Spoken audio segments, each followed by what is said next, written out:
Si tu es un homme, si tu es un homme vraiment viril, alors obligatoirement tu veux du succès, tu aimes le succès. Et le succès implique qu'il y a toujours une forme de compétition. Pas envers les autres, mais envers toi-même. Et si tu te bats toi-même, alors logiquement tu peux battre n'importe qui. Et si tu le fais tous les jours, alors c'est sûr que tu vas dominer n'importe qui. Maintenant, il faut que tu saches que si tu te maîtrises à 100%, alors que quelqu'un d'autre ne le fait pas, alors 100% du temps, tu pourras également battre cette personne. Aujourd'hui, on va parler rapidement des choses qui influent directement sur ton succès et comment tu peux avoir du succès rapidement et durablement. Salut les gars, j'espère que vous allez bien, j'espère que vous passez un bon week-end. Ici, il fait exactement 40 degrés avec un gros déménagement, beaucoup de difficultés, mais je tiens à être constant, à être endurant, à faire des vidéos le plus souvent possible afin de continuer à payer mon dû, qui est de redonner, qui est d'apprendre à tous ceux qui veulent passer par le même chemin que moi. Donc aujourd'hui, on va parler de quelque chose qui est non pas tabou, mais qui est un peu abandonné parce qu'on se dit voilà, le succès c'est mort, j'ai déjà essayé, j'ai quoi, 35, 40, 50, 60, peu importe l'âge, on se dit que le succès est dépendant de beaucoup de caractéristiques, alors que non. On va en parler en quelques points et tu verras que c'est beaucoup plus mental qu'il n'y paraît. La première chose qu'il y a, et elle est toute bête et ça va te paraître complètement bizarre que je dise ça, c'est que le succès est très lié à l'ennui. L'ennui, pourquoi? Parce que l'oisiveté, en général, on dit que c'est la mère de tous les vices. Mais ça, c'est également faux parce que c'est aussi le moment où tu peux créer beaucoup de choses lorsque tu t'ennuies. Le plus souvent, tu vas voir un enfant qui s'ennuie, il va commencer à créer des choses, à jouer.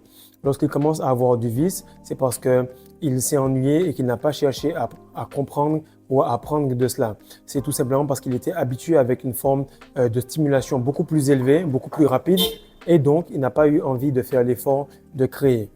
Et en général, le cerveau de l'homme moderne, il est tellement stimulé, il est tellement là tout le temps à voir des choses, à voir des emails, des notifications, que lorsqu'il veut se poser, il ne réussit même pas à imaginer et à visualiser. Par exemple, lorsque je m'entraîne, c'est complètement ennuyeux. C'est shooter, shooter, un dribble à droite, gauche, un dribble à droite, shoot, un dribble à gauche, shoot, un dribble à droite, shoot, un dribble à gauche, shoot. Et ça, tu le refais tout le temps. On t'envoie la balle, catch and shoot, à chaque fois, tout le temps, tout le temps. Et en fait, les mouvements sont répétés à l'infini. Et qu'est-ce qui arrive, c'est que lorsque je m'entraîne avec quelqu'un qui est plus jeune, on va dire ceux qui sont après les années 2000, même je dirais au-dessus des années 97-98, je remarque qu'ils ont un ennui à répéter les choses parce qu'ils ont été trop stimulés. Ils sont nés avec le téléphone et du coup, ils veulent tout de suite commencer à changer de move. Si tu veux voir un vrai professionnel, peu importe le domaine, c'est qu'il répète les mêmes choses tous les jours avec l'enthousiasme du premier jour. Et ça, c'est important de comprendre ça. Et là, tu vois que beaucoup de personnes, en général, elles recommencent plusieurs activités. Tu demandes au gars, mais pourquoi tu as arrêté tel truc? Ah non, j'avais pas envie de faire marketing, je suis lancé dans Sciences Po. Pourquoi tu n'as pas fini Sciences Po? Sciences Po, tu sais, ça ne me ressemble pas, je change, etc. Et qu'est-ce qui arrive, c'est que leur cerveau, ils n'ont pas la capacité à rester sur place pour qu'ils puissent maîtriser cela. Leur cerveau n'a pas été habitué à s'ennuyer. Leur cerveau n'a pas été habitué à voir les choses de loin et à faire les choses à long terme. Le deuxième point et la deuxième chose qui va t'empêcher de réussir, ça ressemble un peu à l'ennui, mais ce n'est pas exactement la même chose, c'est le focus. Focus, c'est follow one course until success. C'est-à-dire que tu vas suivre quelque chose et rester focus là-dessus tant que tu n'es pas devenu bon là-dedans. Et ça, c'est quelque chose qui est important. Pourquoi? Parce qu'un homme, il est censé rester sur la même chose, rester focus sur le même truc jusqu'à ce qu'il puisse le mûrir. Lorsque tu veux visualiser quelque chose, il faut rester focus sur la même chose pour que ton cerveau, qui est l'imprimante 3D, puisse l'amener dans ta réalité. Et les hommes masculins, eh bien, ils sont capables d'être focus pendant longtemps.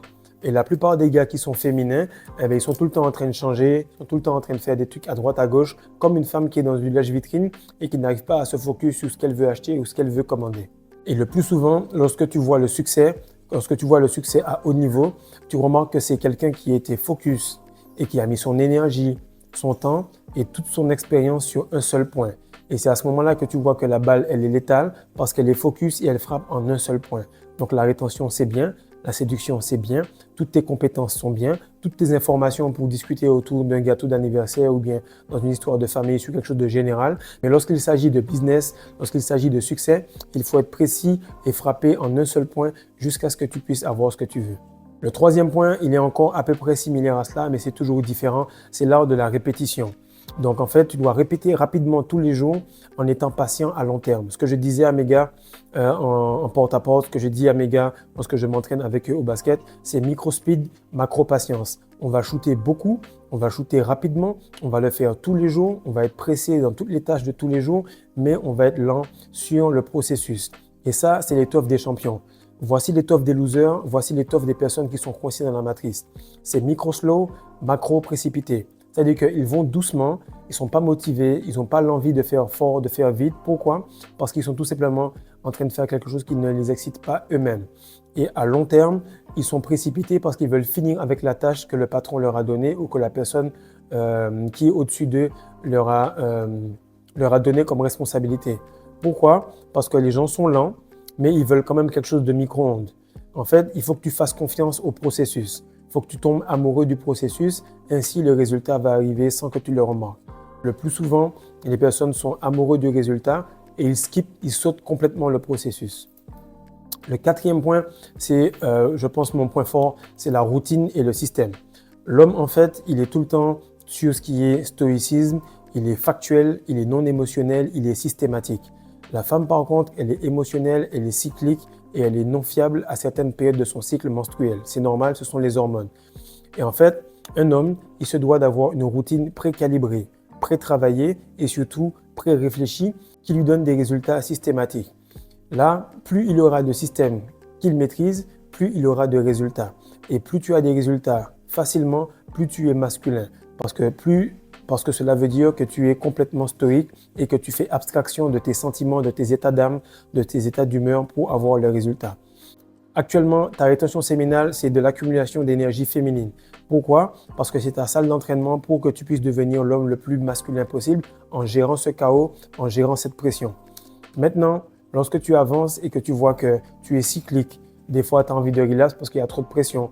Tu as envie de relax parce qu'on est heureux. Tu bois l'alcool parce qu'il y a une fête. Lorsque tu vois que tu es impacté par ton environnement, tu vas voir que ça va être compliqué pour toi parce que tu n'auras pas ce côté stoïque pour assouvir et faire respecter les choses à ta partie féminine. C'est pourquoi j'ai créé ce manuel-là, cet e-book, pour que tu puisses avoir toutes les caractéristiques, toutes les routines, pour que tu puisses te dire voilà où je veux aller, voilà à quoi je veux ressembler et voici le système que je vais faire. Le système a déjà été pré-réfléchi, il suffit de l'appliquer pour avoir le résultat que tu veux. Le cinquième point, et c'est quelque chose qui est vraiment bizarre, c'est que trop de personnes sont à la recherche du bonheur. Lorsque tu cours après le bonheur, automatiquement, tu perds le chemin qui t'y mène. Lorsque tu vois que l'homme et le bonheur ne sont pas liés, parce que dès que tu nais, c'est complètement lié à tes résultats qu'on t'aime, c'est complètement lié à ton swag, à ton énergie qu'on t'aime. On ne t'aime pas pour ce que tu es comme une femme, on t'aime pour ce que tu produis.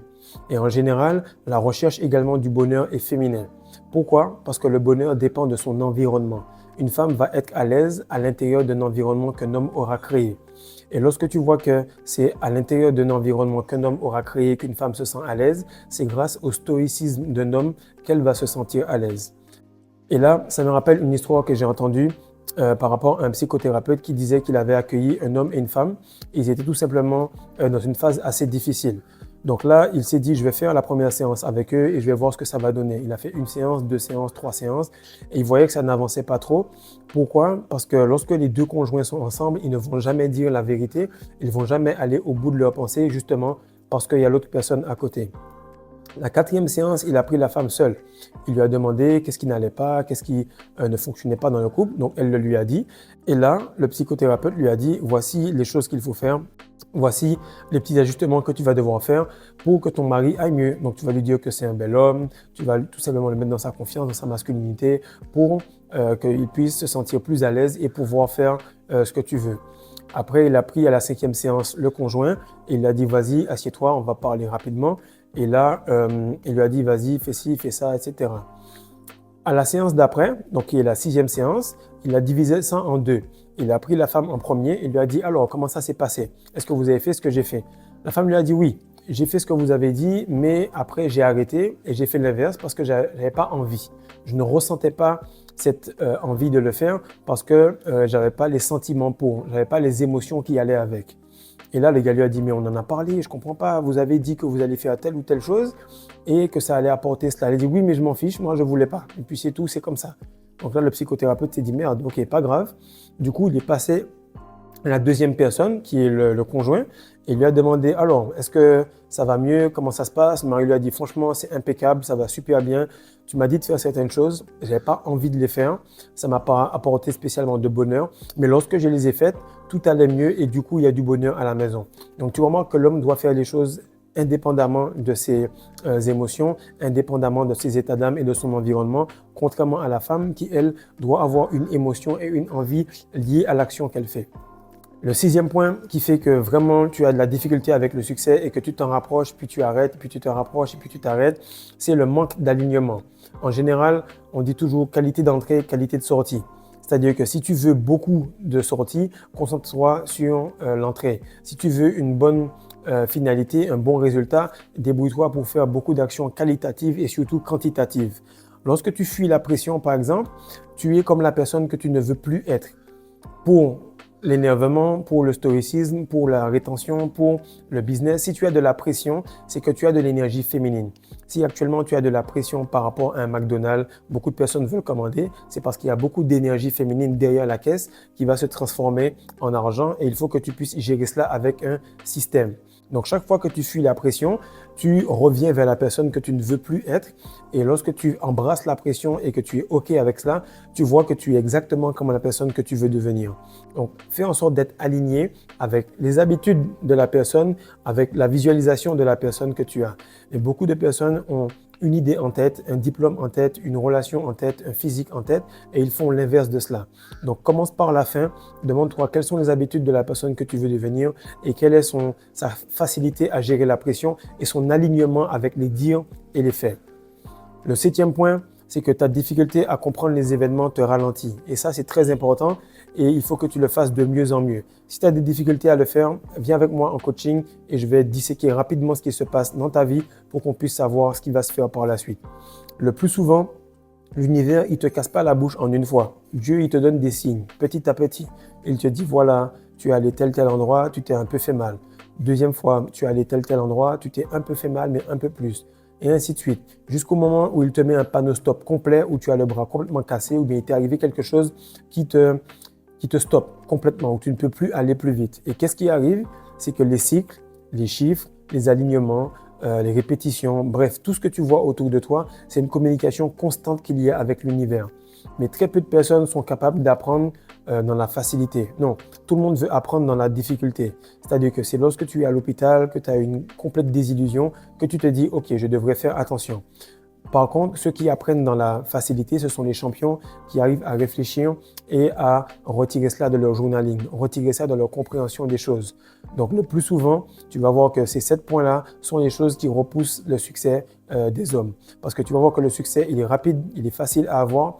Lorsque tu as les premiers points, ensuite tu manques d'alignement, puis ensuite tu manques peut-être de discipline ou encore tu manques un peu de relecture. Tu n'arrives pas à percevoir les signaux que Dieu te donne et tu continues à foncer tête baissée. Donc dis-moi rapidement ce que tu en penses. Si toi aussi tu as du succès, sûrement il te manque un des points pour le rendre constant, pour le rendre durable, afin que le succès puisse être lié à ton nom, à ton branding et surtout à ton nom de famille. Donc partage ça, like, réécoute-le, prends des notes, mais le plus important, applique-le afin que le succès puisse faire partie de ta vie, comme la rétention aussi. Peace.